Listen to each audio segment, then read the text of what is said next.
stories of hobbyists in their lifelong pursuit to happiness. I am your host, Tisha Apolinario. Join Berna Ascaraganay as we learn more about the different trends and activities of the people here in the Metro. Experience the best life has to offer with us here on Hobby Life. Everyone needs a little break from their everyday mundane life. This is the reason why a multitude of individuals engage themselves in certain hobbies. These hobbies do more than just perk one's mood. It is a healthy pastime that becomes a deep-rooted passion for individuals without straining their nerves. It synthesizes the joy of discovery and the labor of acquisition. One of these well-celebrated hobbies is the activity of toy collecting. While toy collecting may seem to be a trivial matter to some people, hobbyists and collectors beg to differ. Collecting these small and big items is actually one of the most popular and diverse hobbies out there. The treasure hunt is being enjoyed by both the young and old since it caters to almost all types of pop culture and memorabilia. In fact, the hobby is even big enough to have its own convention. This year, the Philippine Toy Hobbies and Collectibles Convention, or simply put ToyCon, has yet another successful year of bringing together enthusiasts and hobbyists to commemorate the hobby. Hey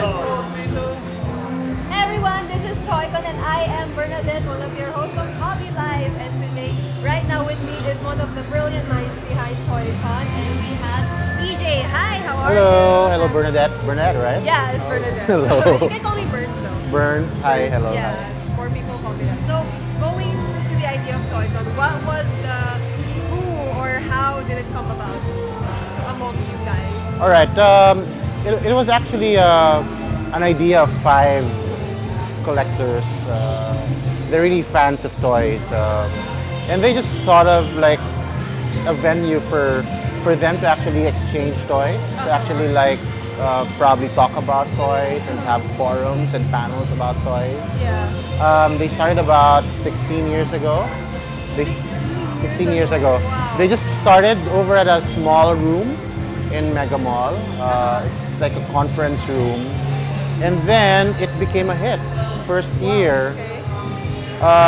You don't get that a lot, how events are able to become a hit. That's right, because they never really thought that it would be like this big 16 years after. I mean, all they wanted to do was really to be hobbyists and connect with fellow hobbyists. But soon after, a lot of people joined, and then it became like this. You were able to discover that you weren't the only ones. Yeah, well, we already knew that there are a lot of fans. It's just that we really didn't anticipate that we'll be going this big. And for this long. And for this long, yeah. So what makes this one different from the previous ToyCons? Before, it was just purely toys. Now it has mutated into pop culture. I like that word, mutated. Yeah, it has mutated into pop culture. Now it's just not toys. Now we see a lot of hobbies too. We see a lot of merchandise. Yeah. We see a lot of art. Yeah, we do. They're actually artists, local artists. That's right. They're art here. And then, of course, entertainment. Now we have local entertainers coming in. Oh, yeah. Like today, we had Liza, right? Yeah, you had her cut the ribbon, right? That's right. And then all the other foreign artists, like Gil in Pirates of the Caribbean. Oh, yeah. He's here.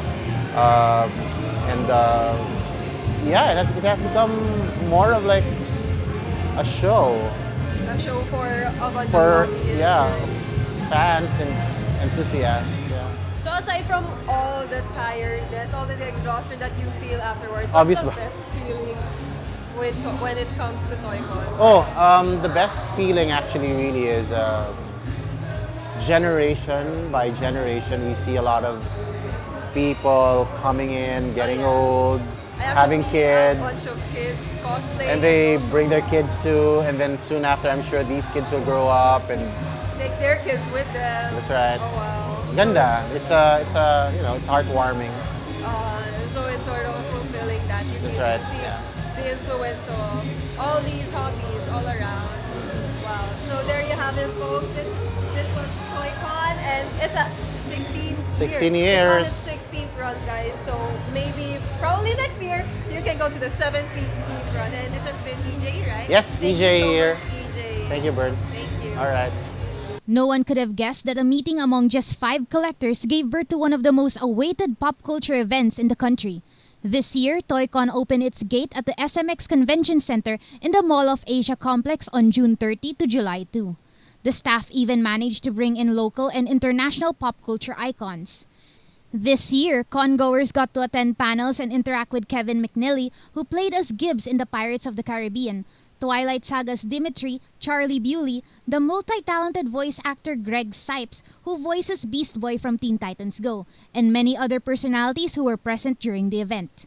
With all the simultaneous shows and events happening in the crowded convention hall, a portion of the area was accommodated by different shops that cater to the toy collecting hobby. This sector of the convention was probably the biggest and most effective bait to reel in avid collectors. During the convention, people were seen scavenger hunting for the rarest, latest, and most sought-after collector pieces. These items range from action figures, dolls, die-cast cars, robots, Funko Pops, Gunplas, trading cards, board games, and other toy-related items. Aside from toys, also found in the retailer floor were comics, artworks, and several other pop culture memorabilia coming from different parts of the globe. Even Annabelle graced the event with her presence. The same doll prop that was used in the horror flick Annabelle was stationed near the entrance of the convention hall where the event took place. The haunting doll was definitely popular among congoers. The prop both attracted and repelled people from the small area it was positioned in. Aside from featuring different toy collectors, ToyCon 2017 also held the World Cosplay Summit Philippines finals at its stage. WCS Philippines is the organizing body that spearheads national qualifying legs that chooses the best pair of cosplayers in the Philippines to be sent to Japan to compete for the best cosplayer title. This year, Team Symphony of Swords, hailing from Zamboanga City, won top spot and will represent the Philippines for the World Cosplay Championship 2017 to be held this August in Nagoya, Japan. The winning team is composed of Lara Florentes and John Daryl Pio Quinto. The cosplaying pair performed and dubbed a fighting skit as Shinkai and Kao Pi from the popular hack-and-slash action game Dynasty Warriors 8. But of course, ToyCon is not complete without the Toy Gallery. For this year, the Toy Gallery was located at the very heart of the convention hall. The gallery is an area where toy exhibitors can showcase their accumulated toys over their years as a formal collector. Left unknown to some people, toys are not just for kids. In fact, majority of the exhibitors in this year's ToyCon were composed of teens and adults. While most of them admit that their interest started while they were at their childhood, it was a hobby they carried on to their adulthood. Some toy collectors are generalists and would pick up novelty items from a vast selection of pop culture memorabilia. However, other collectors focus on subtopics or a certain theme of toys. While some collect these as a childhood hobby, there are enthusiasts who view toy collecting as a lifelong pursuit. Next on Hobby Life. If you're gonna be a starting toy collector, make sure you have budget. It's very expensive hobby, but as long as you're enjoying it, it's all good. Yeah, it's all good, guys.